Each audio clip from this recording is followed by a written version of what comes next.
Hi, welcome to Quid Pros Quo. I'm Rin. And I'm Zac. And today we are talking about subplots, which is so fun and so exciting. Yes. I love subplots. Yes, they're the spice of narrative, and especially when it comes to longer form where you're talking about novels and series of books. That's where you can really make your subplots shine.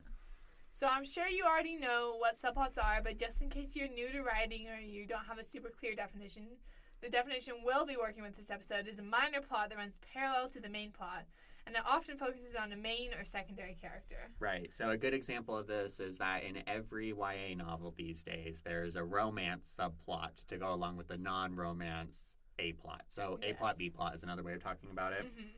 Or you can just start going through the letters of the alphabet depending on how many subplots you're including. Yeah, so you could really have like 26 plots. And that would be really fun. And then we were just going to give some more examples, one from each book that we are each going to give an example from a book we have written. Yeah. Do you want to go first? Sure. So I wrote a story a few years ago called The Black Crescent. It's about a young man who is trying to fulfill his legacy of, coming from a long line of military generals and wanting to be that military general as well. Meanwhile, there's another person who is dealing with the ramifications of a life-altering and life-ending disease. I did write this before COVID, okay, guys? It's true. I read it before we even knew COVID was going to happen. So, one of the subplots that I have going on in this story is that for this second character, the girl, she undergoes a religious conversion over the course of the novel. And so I will periodically break from the main plot of what's going on with the disease and what's going on with the military stuff in order to focus on her spiritual journey and how she grows and develops spiritually over the course of the novel. Awesome. Great book. Can't wait for it to be published.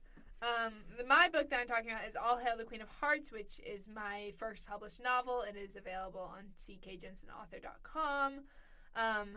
But the All Hail the Queen of Hearts is about Alice in Wonderland, but instead of the Queen of Hearts being like, the Queen of Hearts that you see in like the Disney movie or whatever, Alice is the Queen of Hearts, and she's obsessed with staying young forever. So as part of trying to stay young forever, she like conscripts all these like different parties to like try and find ways to like help her stay young forever, and one of these parties is the Mad Hatter, who can make magical tea, and she's like, oh, I want you to make me some tea that'll keep me young forever, and he's like, yeah, sure, I'll do it, but he's really more interested in his own quest, which is to make a tea that will heal a broken heart, because that's how his mom died. Which, fun fact, I wrote that story for my creative writing classes last week. Yeah. I called it Time for Tea, and it was so sad, I cried. Oh, no. Well, his mom died. Like, it should be sad. It should be sad. Yeah, so we each have some experience from subplots. We read each other's books. We know we like do it pretty well. We trust each other to do subplots well. Yes. So we're going to give you a little bit of tips. We're going to give you a few tips on how to organize subplots and how to just do them well. Mm-hmm. When you're thinking about your subplots, you need to think about how it impacts the pacing of the book, because what you don't want to have happen is for the reader to be going along and then you introduce a subplot and then they're like, man, this is the boring part. Right? So the subplot needs to be able to carry the weight of the narrative, so it needs to be interesting. And when you actually decided on what the subplot is, you're going to need to find some way to organize it. And even if you're not a plotter, but you are a pantser, you will eventually need to figure out how to organize it, even if it does come after the drafting phase.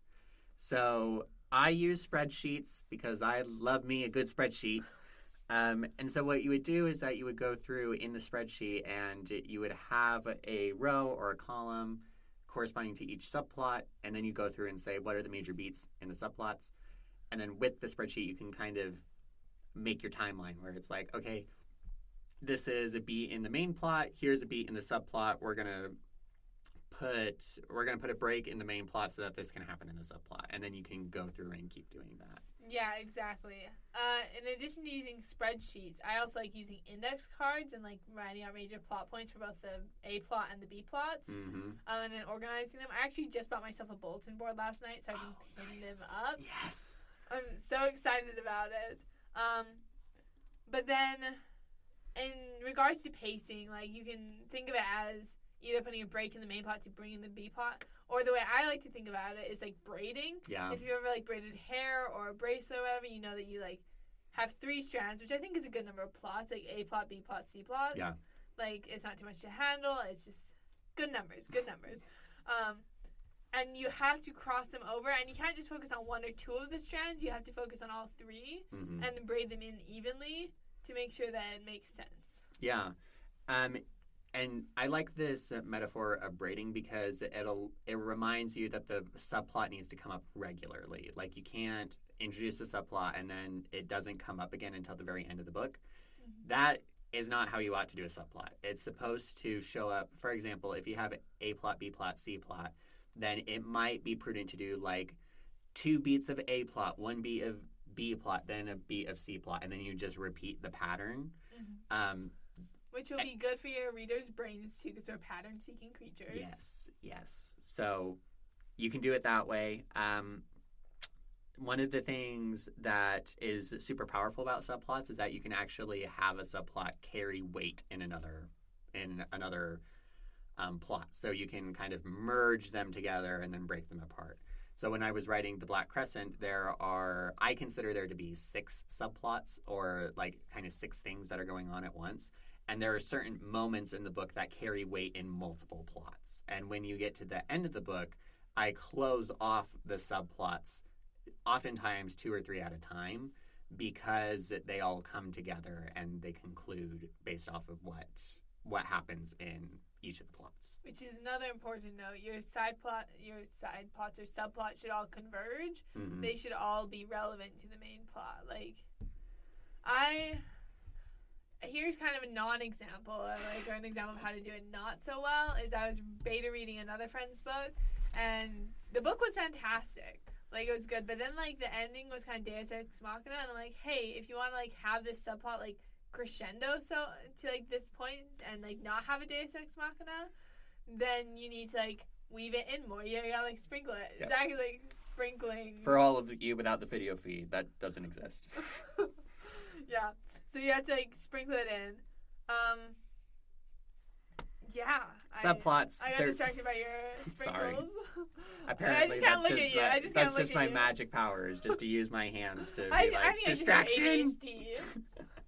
But yeah, that's subplots.